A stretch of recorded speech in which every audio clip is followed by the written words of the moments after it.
कुछ एक्सपर्ट बोल रहे हैं कि कतर जो है अब इजराइल पर हमला करेगा। कौन से हथियार हैं कतर के पास? क्या इजरायली हमले का जवाब देने की मिलिट्री क्षमता रखता है या सिर्फ ये हवा है?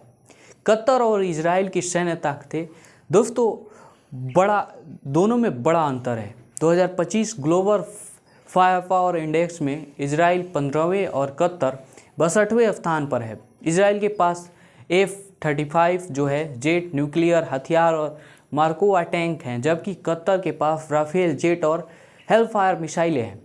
कतर की सेना छोटी और रक्षात्मक है जो इजरायली हमले का सैन्य जवाब देने में सक्षम नहीं है।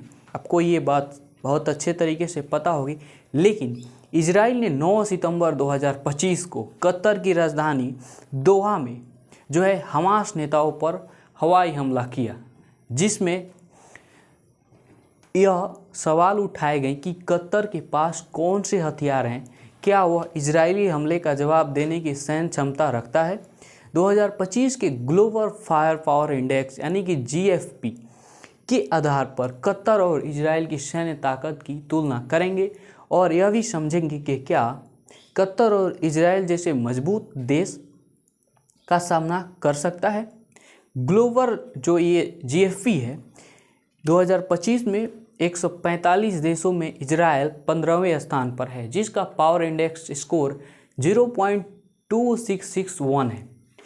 कम स्कोर का मतलब ज़्यादा ताकत। इजराइल मध्य पूर्व की सबसे मजबूत सैन्य शक्तियों में से एक है।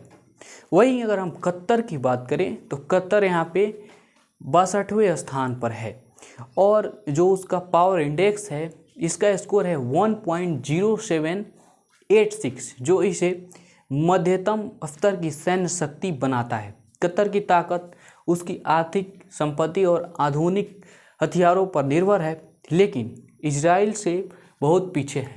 इजराइल की वायुसेना जो है कतर से 4 गुनी बड़ी है और ज़्यादा अनुभवी भी है। कतर की वायुसेना आधुनिक है, लेकिन उसका अनुभव और संख्या सीमित है। यही कुछ कारण है कि कभी भी इजराइल जो है कतर पर भारी रहेगा।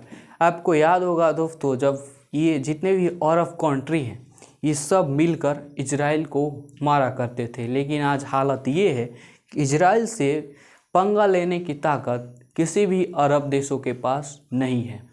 बाकी आप ये जो शो है आपको अच्छा लगा हो तो जुड़िए द एक्सप्लेन के साथ। भविष्य में और वेल रिसर्च के साथ हम लोग आएंगे। बाकी आप देखते रहिए द एक्सप्लेन।